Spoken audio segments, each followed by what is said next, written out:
Hi guys, welcome back to our YouTube channel Lavanya classes. ಇವತ್ತು ನಾವು advance corporate accounting SCP syllabus module 2 internal ಕನ್ಸ್ಟ್ರಕ್ಷನ್ನ start ಮಾಡೋಣ. ನೀವಿನ್ನ ನಮ್ಮ ಚಾನಲ್ಗೆ ಸಬ್ಸ್ಕ್ರೈಬ್ ಆಗಿಲ್ಲ ಅಂದರೆ ಸಬ್ಸ್ಕ್ರೈಬ್ ಆಗಿ, ವಿಡಿಯೋ ಇಷ್ಟ ಆದರೆ ಲೈಕ್ ಮಾಡಿ, ಶೇರ್ ಮಾಡಿ. ಆ್ಯಂಡ್ ನಿಮ್ಗೆ ಯಾವುದೇ ಒಂದು ನಮ್ಮ ಚಾನಲಿಂದ ವೀಡಿಯೋಸ್ ಏನಾದರೂ ಬೇಕಂದರೆ ಸರ್ಚ್ ಮಾಡುವಾಗ ಇವಾಗ advance corporate accounting from Lavanya classes ಅಂತ ಸರ್ಚ್ ಮಾಡಿ.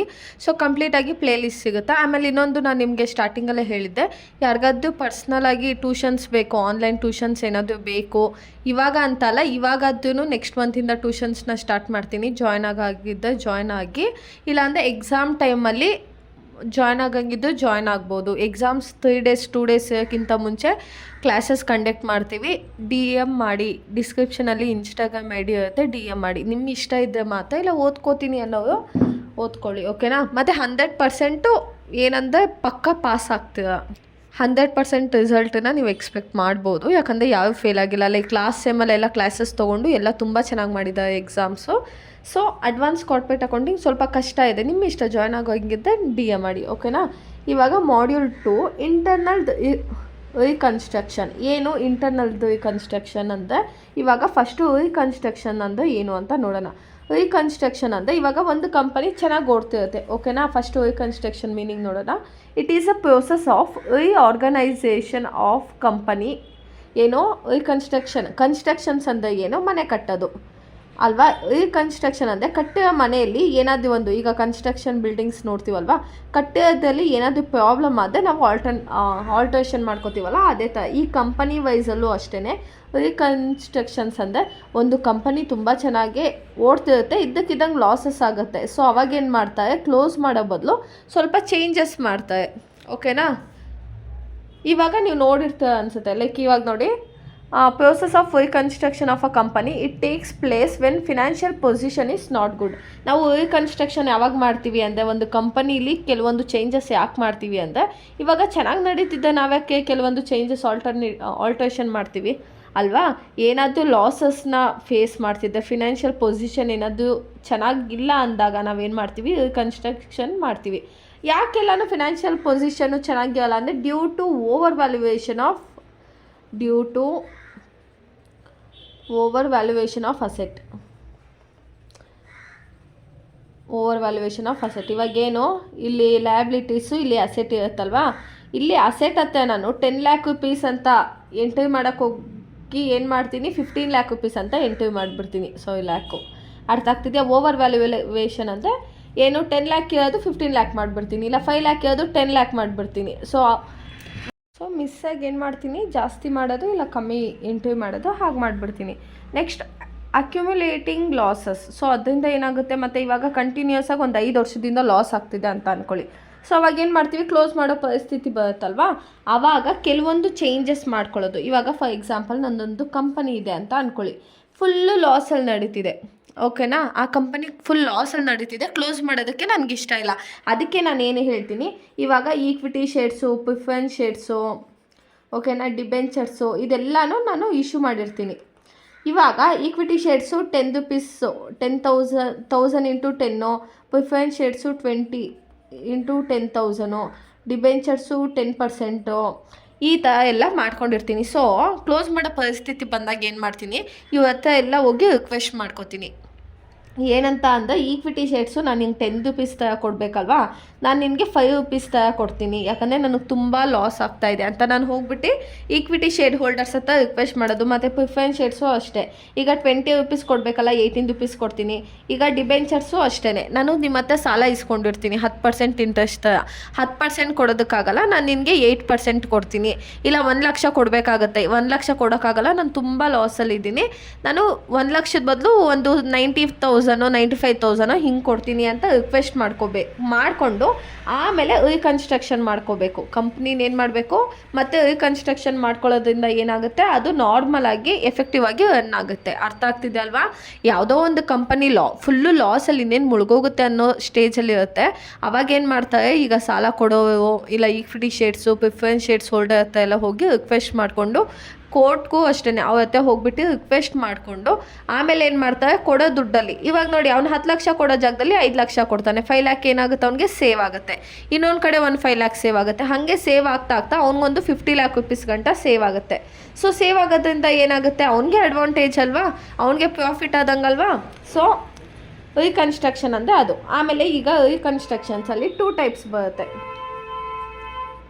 2 ಟೈಪ್ಸ್ ಅಂದರೆ ಒಂದು ಇಂಟರ್ನಲ್ ರೀಕನ್ಸ್ಟ್ರಕ್ಷನು, ಇನ್ನೊಂದು ಎಕ್ಸ್ಟರ್ನಲ್ಲು. ಇವಾಗ ನೀವು ಈ ಚಾಪ್ಟರ್ ಬಂದುಬಿಟ್ಟು ಇಂಟರ್ನಲ್ ರೀಕನ್ಸ್ಟ್ರಕ್ಷನು. ಇವಾಗ ಇಂಟರ್ನಲ್ ಕನ್ಸ್ಟ್ರಕ್ಷನ್ ಅಂದರೆ ಏನಂದರೆ ಕಂಪನಿನ ಮುಚ್ಚೋ ಬದಲು ರಿಕ್ವೆಸ್ಟ್ ಮಾಡಿಕೊಂಡು ಇರೋ ಕಂಪನಿನೇ ಓಡಿಸೋದು. ಇವಾಗ ಒಂದು ಕಂಪನಿ ಲಾಸಲ್ಲಿ ಆಗ್ತಿದೆ ಅಂತ ಅಂದ್ಕೊಳ್ಳಿ. ಸೊ ಎಲ್ಲ ಹತ್ರನೂ ರಿಕ್ವೆಸ್ಟ್ ಮಾಡ್ಕೊಂಡು ಈಕ್ವಿಟಿ ಪ್ರಿಫರೆನ್ಸು ಡಿಬೆಂಚರ್ಸ್ ಹತ್ರ ಮತ್ತು ಕೋರ್ಟಿಂದನೂ ಏನು ಮಾಡಬೇಕು, ಲೆಟರ್ ತೊಗೊಬರ್ಬೇಕು, ರಿಕ್ವೆಸ್ಟ್ ಲೆಟರ್. ಓಕೆನಾ, ಇಷ್ಟು ಜನದ ಹತ್ರ ರಿಕ್ವೆಸ್ಟ್ ಮಾಡಿ ಏನು ಮಾಡ್ತಾನೆ, ಇರೋ ಕಂಪನಿನೇ ನಡೆಸ್ಕೊಂಡು ಹೋಗ್ತಾನೆ. ಎಕ್ಸ್ಟರ್ನಲ್ ಅಂದರೆ ಏನು, ಇವಾಗ ಈ ಕಂಪನಿ ಯಾವುದೋ ಒಂದು ಬಟ್ಟೆ ಅಂಗಡಿ ಲಾಸ್ ಆಗ್ತಿದೆ ಅಂತ ಅಂದ್ಕೊಳ್ಳಿ, ಇದನ್ನು ಕ್ಲೋಸ್ ಮಾಡಿಬಿಟ್ಟು ಇನ್ನೊಂದು ಯಾವುದೋ ಹೋಟೆಲ್ನ ಸ್ಟಾರ್ಟ್ ಮಾಡ್ತಾನೆ. ಅರ್ಥ ಆಗ್ತಿದೆಯಾ, ಲಾಸ್ ಆಗ್ತಿದೆ ಅಂತ ಇದನ್ನು ಕ್ಲೋಸ್ ಮಾಡಿ ಇನ್ನೊಂದನ್ನು ಸ್ಟಾರ್ಟ್ ಮಾಡ್ತಾನೆ. ಅದೇ ಇಂಟರ್ನಲ್ ಅವನು ಏನು ಮಾಡ್ತಾನೆ, ಲಾಸ್ ಆದ್ರೂ ಸ್ವಲ್ಪ ಚೇಂಜಸ್ ಮಾಡಿಕೊಂಡು ಸ್ವಲ್ಪ ರೀಕನ್ಸ್ಟ್ರಕ್ಷನ್ ಮಾಡಿಕೊಂಡು. ಇವಾಗ ಓವರ್ ವ್ಯಾಲ್ಯೂಯೇಷನ್ ಆಫ್ ಅಸೆಟ್ ಅಂತ ಅಂದೆ. ಈಗ ಏನು 10 ಲಕ್ಷದ ಬದಲು 15 ಲಕ್ಷ ಎಂಟ್ರಿ ಮಾಡಿಬಿಟ್ವಿ ನಾವು. ಸೊ ಅದನ್ನು ಏನು ಮಾಡ್ತಾನೆ, ಅದನ್ನೆಲ್ಲ ಕರೆಕ್ಟ್ ಮಾಡಿಕೊಂಡು ಇವ್ರ ಕಡೆಯಿಂದ ಏನೇನು ಮಿಸ್ಟೇಕ್ ಆಗಿದೆಯೋ ಅದನ್ನೆಲ್ಲ ಕರೆಕ್ಷನ್ ಮಾಡ್ಕೊಂಡು ಹೋಗ್ತಾನೆ. ಅರ್ಥ ಆಯ್ತಲ್ವ. ಇವಾಗ ಫಾರ್ಮೇಟಿಗೆ ಹೋಗೋಣ. ಮತ್ತು ಇವಾಗಲೇ ಹೇಳ್ತಾ ಇದ್ದೀನಿ, ಫಾರ್ಮೇಟ್ ಅರ್ಥ ಆಗಬೇಕು ಮತ್ತು ಇಂಟ್ರಡಕ್ಷನ್ ಪಾರ್ಟ್ ಅರ್ಥ ಆದರೆ ಮಾತ್ರ ಪ್ರಾಬ್ಲಮ್ ಅರ್ಥ ಆಗುತ್ತೆ. ಓಕೆನಾ, ನೆಗ್ಲೆಕ್ಟ್ ಮಾಡಬೇಡಿ, ಟಫ್ ಇದೆ ಸ್ವಲ್ಪ ಸಬ್ಜೆಕ್ಟು. ಇವಾಗ ಜರ್ನಲ್ ಎಂಟ್ರೀಸಿಗೆ ಬರೋಣ. ನಿಮಗೆ ಹೇಗಂದ್ರೆ ಇವಾಗ ಒಂದು ಜರ್ನಲು ಇಲ್ಲೇ ಮಾರ್ಕ್ಸ್ ಹಾಕ್ತಿರ್ತೀನಿ. ಈ ಚಾಪ್ಟರಿಂದ ಯಾವ ಥರ ಅಂದರೆ 8 ಮಾರ್ಕ್ಸು 14 ಮಾರ್ಕ್ಸು ಪಕ್ಕಾ ಕ್ವಶನು. 8 ಮಾರ್ಕ್ಸಿಗೆ ಬರೀ ಜರ್ನಲ್ ಎಂಟ್ರೀಸ್ನ ಕೇಳ್ತಾನೆ. 14 ಮಾರ್ಕ್ಸಿಗೆ ಜರ್ನಲ್ ಪ್ಲಸ್ ಬ್ಯಾಲೆನ್ಸ್ ಶೀಟು. ಓಕೆನಾ, ನೀವು ಬರೀ ಬ್ಯಾಲೆನ್ಸ್ ಶೀಟ್ ಅಟೆಂಡ್ ಮಾಡೋಲ್ಲ ಅಂದರೆ ಜರ್ನಲ್ ಎಂಟ್ರಿ ಅಟೆಂಡ್ ಮಾಡಿದ್ರೆ 8 ಮಾರ್ಕ್ಸ್ ಫುಲ್ ಸಿಗುತ್ತೆ. ಬ್ಯಾಲೆನ್ಸ್ ಶೀಟನ್ನು ಏನಿಲ್ಲ, ಜರ್ನಲ್ ಮಾಡಿದ್ರೆ ಬ್ಯಾಲೆನ್ಸ್ ಶೀಟ್ ಮಾಡಿಬಿಡ್ಬೋದು. ಸೊ ಇದು 8 ಮಾರ್ಕ್ಸು ಇದು ಸೇಮೇ ಬರುತ್ತೆ. ಬ್ಯಾಲೆನ್ಸ್ ಶೀಟ್ ಒಂದು ಆ್ಯಡ್ ಮಾಡಿದ್ರೆ 14 ಮಾರ್ಕ್ಸ್ ಕ್ವಶನ್ ಅಂತ ಬರುತ್ತೆ. ಓಕೆನಾ, ಇವಾಗ ನಿಮ್ಗೆ ಎಷ್ಟು 7 ಎಂಟ್ರೀಸ್ ಬರುತ್ತೆ. ಇವಾಗ ಒಂದೊಂದು ಎಕ್ಸ್ಪ್ಲೇನ್ ಮಾಡ್ತೀನಿ ನೋಡಿ. ಸೊ ಫಸ್ಟ್ ಎಂಟ್ರಿ ಏನಿದೆ, equity share capital account debit to. ಇದನ್ನು ಫಸ್ಟ್ ಹೇಳ್ತೀನಿ, ಅದಕ್ಕಿಂತ ಮುಂಚೆ ಇಲ್ಲಿ ಬನ್ನಿ. ಇದು ಬೇಸಿಕ್ ರೂಲ್ಸ್ ಏನಂದರೆ ನಿಮಗೆ ಅಸೆಟ್ ಮತ್ತು ಎಕ್ಸ್ಪೆನ್ಸಸ್ಸು, ಅಸೆಟ್ಟು ಇಲ್ಲ ಎಕ್ಸ್ಪೆನ್ಸಸ್ ಏನಾದರೂ ಇನ್ಕ್ರೀಸ್ ಆಗ್ತಿದ್ದರೆ ನಾವು ಡೆಬಿಟ್ ಸೈಡ್ ತೊಗೋತೀವಿ. ಅಸೆಟ್ ಮತ್ತು ಎಕ್ಸ್ಪೆನ್ಸಸ್ ಏನಾದರೂ ಡಿಕ್ರೀಸ್ ಆದರೆ ಕ್ರೆಡಿಟ್ ಸೈಡ್ ತೊಗೋತೀವಿ. ಹಾಗೆಯೇ ಲಯಬಿಲಿಟೀಸ್ ಮತ್ತು ಇನ್ಕಮು ಇನ್ಕ್ರೀಸ್ ಆದರೆ ಕ್ರೆಡಿಟ್ ಸೈಡ್ ತೊಗೋತೀವಿ, ಡಿಕ್ರೀಸ್ ಆದರೆ ಡೆಬಿಟ್ ಸೈಡ್ ತೊಗೋತೀವಿ. ಓಕೆನಾ, ವೈಸ್ ವರ್ಸ. ಇವಾಗ ಫಸ್ಟ್ ನಾನು ಏನಂದಿದ್ದೆ, ಇವಾಗ ಒಂದು ಕಂಪನಿ ಇದೆ ಅಂತ ಅಂದ್ಕೊಳ್ಳಿ. ಆ ಕಂಪ್ನಿಲಿ ಅವ್ನು ಫುಲ್ ಲಾಸಲ್ಲಿ ಓಡಿಸ್ತಾ ಇದ್ದಾನೆ. ಇವಾಗ ಕೋರ್ಟಿಂದ ಆರ್ಡರ್ ತೊಗೊಬಂದಿದ್ದಾನೆ, ರಿಕ್ವೆಸ್ಟ್ ಮಾಡಿಬಿಟ್ಟು ನಂಗೆ ಸ್ವಲ್ಪ ಎಲ್ಲಾದ್ರ ಪ್ರೈಸು ಕಮ್ಮಿ ಮಾಡಿ ನಾನು ಚೆನ್ನಾಗಿ ಓಡಿಸ್ತೀನಿ, ನಂಗೆ ಸಾಲ ಜಾಸ್ತಿ ಆಗಿಬಿಟ್ಟಿದೆ, ಕ್ಲೋಸ್ ಮಾಡೋ ಸ್ಟೇಜಲ್ಲಿ ಇದ್ದೀನಿ ಅಂತ ರಿಕ್ವೆಸ್ಟ್ ಮಾಡ್ಕೊಂಡ. ಇವಾಗ ಏನಂದರೆ ಈಕ್ವಿಟಿ ಶೇರ್ಸು ಫಸ್ಟ್ ಏನು ಮಾಡಬೇಕು, ಇವಾಗ ಒಂದು ಕಂಪ್ನಿ ರನ್ ಮಾಡಬೇಕಂದ್ರೆ ಈಕ್ವಿಟಿ ಶೇರ್ಸ್ ಇರುತ್ತಲ್ವ, ಈಕ್ವಿಟಿ ಶೇರ್ ಕ್ಯಾಪಿಟಲ್ಗೆ 10 ಲ್ಯಾಕ್ ರುಪೀಸ್ ಕೊಡಬೇಕು ಅಂತ ಅಂದ್ಕೊಳ್ಳಿ. 10,000 ಇಂಟು 10 ಈಚ್ ಅಂತ ಅಂದ್ಕೊಳ್ಳೋಣ. 10,000 ಇಂಟು 10 ಈಚ್ ಕೊಡಬೇಕು. ಸೊ ಎಷ್ಟಾಗುತ್ತೆ 10,000 ಇಂಟು 10 ಅಂದರೆ 1 ಲ್ಯಾಕ್ ಆಗುತ್ತೆ. ಇವನು ಎಷ್ಟು ಕೊಡಬೇಕು, ಇವಾಗ ಈಕ್ವಿಟಿ ಶೇರ್ಸ್ ಅವ್ರಿಗೆ 1 ಲ್ಯಾಕ್ ರುಪೀಸ್ ಕೊಡಬೇಕು. ಸೊ ಅದೇ ಅವನೇನು ಮಾಡ್ತಾನೆ, ರಿಕ್ವೆಸ್ಟ್ ಮಾಡ್ಕೋತಾನೆ, ನಾನು 10,000ನ 10 ರುಪೀಸ್ ಕೊಡಲ್ಲ, 8 ರುಪೀಸ್ ಕೊಡ್ತೀನಿ, ಪ್ಲೀಸ್ ಪ್ಲೀಸ್ ಪ್ಲೀಸ್ ಅಂತ ರಿಕ್ವೆಸ್ಟ್ ಮಾಡ್ಕೋತಾನೆ. ಅವ್ರು ಸರಿ ಆಯಿತು ಅಂತ ಒಪ್ಕೋತಾರೆ. ಇವಾಗ ಏನಾಗ್ತಿದೆ, ನಮಗೆ ಲಯಬಿಲಿಟೀಸ್ ಕಮ್ಮಿ ಆಗ್ತಾ ಇದೆ. ಈಕ್ವಿಟಿ ಶೇರ್ ಕ್ಯಾಪಿಟಲ್ ಅಂದರೆ ಅವ್ರಿಗೆ ನಾವು ದುಡ್ಡು ಕೊಡಬೇಕಾಗಿತ್ತು, ಆದರೆ 10 ರುಪೀಸ್ ಕೊಡೋ ಕಡೆ 8 ರುಪೀಸ್ ಕೊಡ್ತಾ ಇದ್ದೀವಿ, ಅಂದರೆ ನಮಗೆ ಡಿಕ್ರೀಸ್ ಆಗ್ತಾ ಇದೆ. ಇವಾಗ ಲಯಬಿಲಿಟೀಸ್ ಏನಾದರೂ ಡಿಕ್ರೀಸ್ ಆದರೆ ನಾವೇನು ಮಾಡ್ತೀವಿ, ಡೆಬಿಟ್ ಸೈಡ್ ತೊಗೋತೀವಿ. ಸೊ ಅದಕ್ಕೇ equity share capital account debit ಅಂತ ತೊಗೋತೀವಿ. ಅರ್ಥ ಆಗ್ತಿದೆ ಅಲ್ವಾ. ಇಲ್ಲಾಂದರೆ ನೀವು ಎಂಟ್ರೀಸ್ ಒಂದು 2-3 ಪ್ರಾಬ್ಲಮ್ ಮಾಡಿದ್ರೆ ನಿಮ್ಮ ತಲೆಯಲ್ಲೇ ಕೂತ್ಕೊಬಿಡುತ್ತೆ. ಇದನ್ನು ನೋಡಿಕೊಂಡ್ರೆ ಈಸಿಯಾಗಿ ಯಾವ ಥರ ಎಂಟ್ರೀಸ್ ಬೇಕಾದರೂ ಪಾಸ್ ಮಾಡ್ಬೋದು. ಇಲ್ಲಾಂದರೆ ಇದು 4-5 ಕ್ವಶನ್ ನೋಡಿದ್ರೆ ನಿಮಗೆ ತಲೆಯಲ್ಲೇ ಕೂತ್ಕೊಬಿಡುತ್ತೆ. ಏನು, ಇನ್ನೊಂದು ಸತಿ ಹೇಳ್ತೀನಿ ನೋಡಿ. 10,000 10 ಈಚ್ ಥರ ಅವನು ಲಯಬಿಲಿಟೀಸ್ನ ಈಕ್ವಿಟಿ ಶೇರ್ಸ್ನ ಕೊಡಬೇಕಾಗಿತ್ತು. ಅದು ಅವನೇನಂದ ರಿಕ್ವೆಸ್ಟ್ ಮಾಡ್ಕೊಂಡ, ನನಗೆ 10 ರುಪೀಸ್ ಥರ ಕೊಡೋಕ್ಕಾಗಲ್ಲ, 8 ರುಪೀಸ್ ಥರ ಕೊಡ್ತೀನಿ ಅಂತ. ಇವಾಗ 10,000ನ 10 ರುಪೀಸ್ ಥರ ಕೊಡೋದು 8 ರುಪೀಸ್ ಥರ ಕೊಡ್ತೀನಿ ಅಂದರೆ ಎಷ್ಟಾಗುತ್ತೆ, 80,000 ರುಪೀಸ್ ಆಗುತ್ತೆ. ಇವಾಗ ಅದು ಅವ್ನು ಲಯಬಿಲಿಟೀಸ್ ಕೊಡಲೇಬೇಕು ತಾನೆ. ಈಗ ಈಕ್ವಿಟಿ ಕ್ಯಾಪಿಟಲ್ ಕೊಡಬೇಕು ಅಂದರೆ ಏನು, ಲಯಬಿಲಿಟೀಸ್ ಆಗುತ್ತಲ್ವ.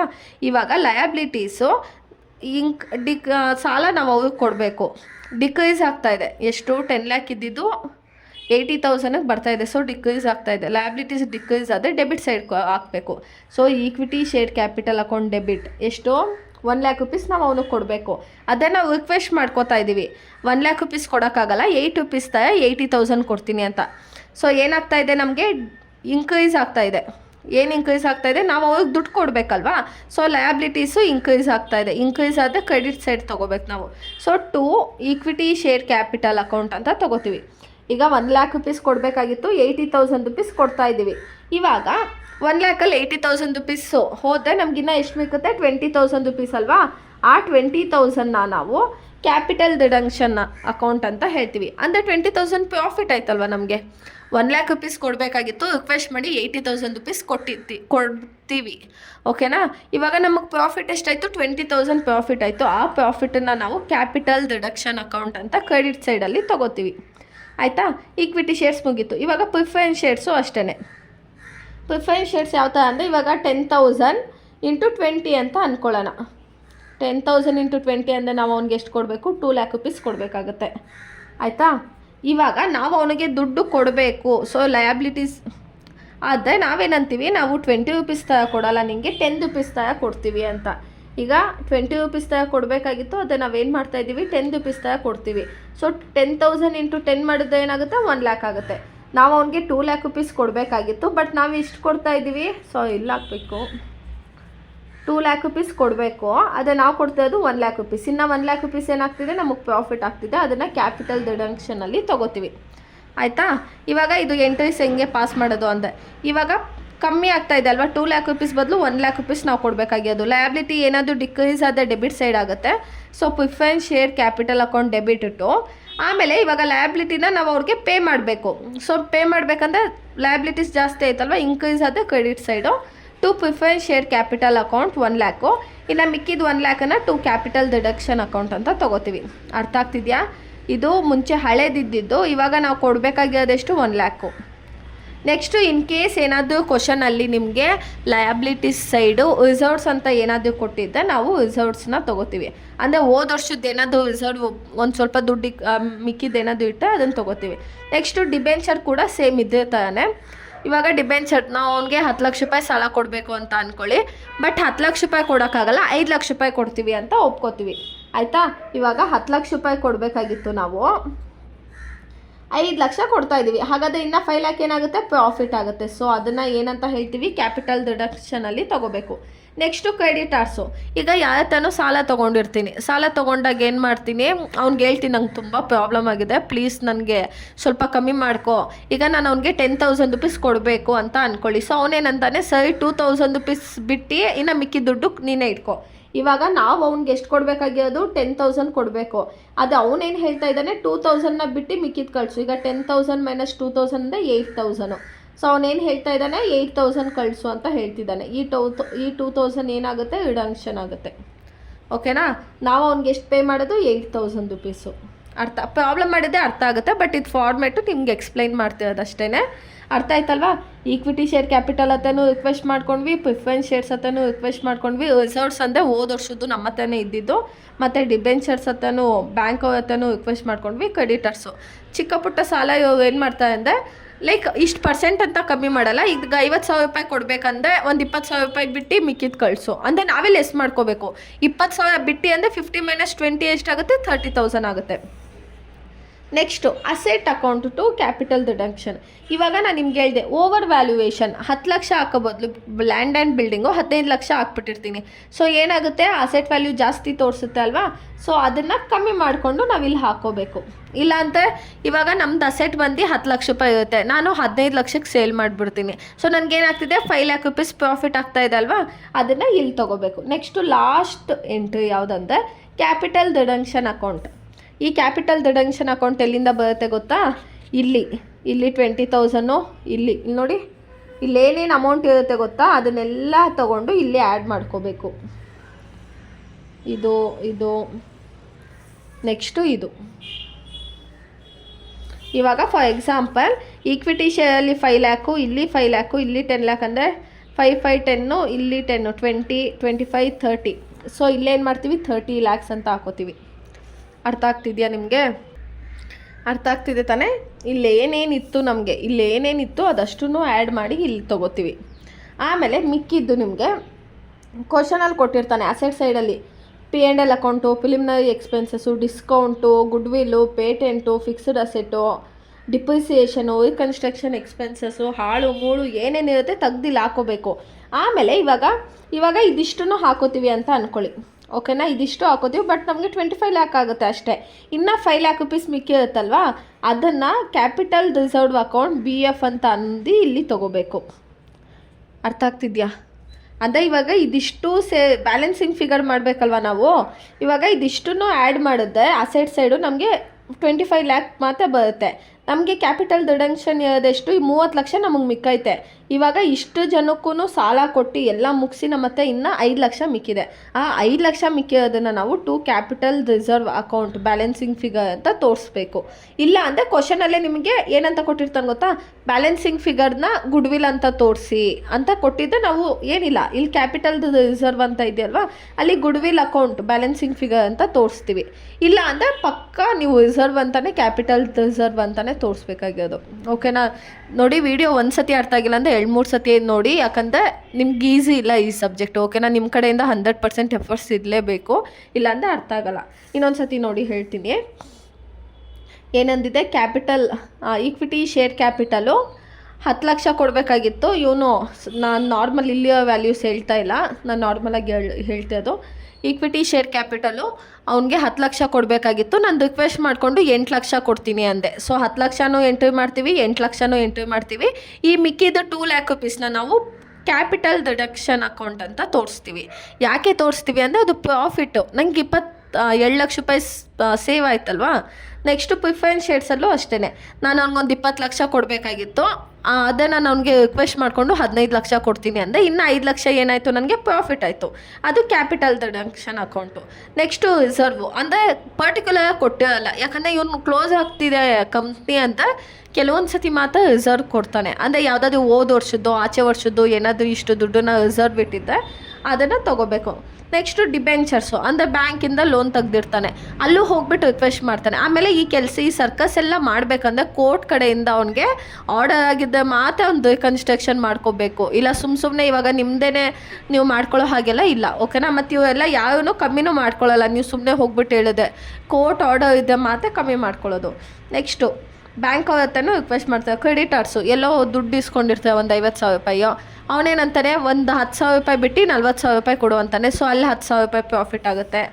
ಆಮೇಲೆ ಅಸೆಟ್ ಅಕೌಂಟು ಏನು ಮಾಡಿರ್ತಾರೆ, ಅಸೆಟನ್ನ ಜಾಸ್ತಿ ಎಂಟ್ರಿ ಮಾಡಿಬಿಟ್ಟಿರ್ತಾರೆ. ನಿಮ್ಮ ಹುಡುಗರು ಕೆಲ್ಸಕ್ಕೆ ಇಟ್ಕೊಂಡಿರ್ತಾರೆ, ಅವ್ರಿಗೆ ಗೊತ್ತಿಲ್ಲದೆ ಮಿಸ್ಸಾಗಿ ಎಂಟ್ರಿ ಮಾಡಿರ್ತಾರೆ. ಸೊ ಅದನ್ನ ಇಲ್ಲಿ ತೊಗೋತೀವಿ. Next last entry capital deduction account debit. ಅಂದರೆ ಏನೋ ಇಲ್ಲೆಲ್ಲಿ ಕ್ಯಾಪಿಟಲ್ ಡಿಡಕ್ಷನ್ ಅಕೌಂಟ್ ಅಂತ ಬಂದಿರುತ್ತೋ ಅದನ್ನೆಲ್ಲ ಆ್ಯಡ್ ಮಾಡಿ ಇಲ್ಲಿ ತೋರಿಸ್ಬೇಕು. ಇನ್ನು ಮಿಕ್ಕಿದ್ದು ಇದೆಲ್ಲ ಅಸೆಟ್ ಸೈಡ್ ಇರುತ್ತಲ್ಲ, ಅಸೆಟ್ ಸೈಡ್ ಅದೆಲ್ಲ ಇಲ್ಲಿ ಹಾಕ್ಕೋಬೇಕು. ಓಕೆನಾ? ಇದಿಷ್ಟನ್ನು ಮಾಡಿದ್ರೆ 8 ಮಾರ್ಕ್ಸು, ಬ್ಯಾಲೆನ್ಸ್ ಶೀಟ್ ಮಾಡಿದ್ರೆ ನಿಮಗೆ 14 ಮಾರ್ಕ್ಸು. ಅರ್ಥ ಮಾಡಿಕೊಂಡ್ರೆ ಈಸಿ. ಓಕೆನಾ? ವಿಡಿಯೋ ಇಷ್ಟ ಆದರೆ ಲೈಕ್ ಮಾಡಿ, ಶೇರ್ ಮಾಡಿ. Keep watching us. Thank you.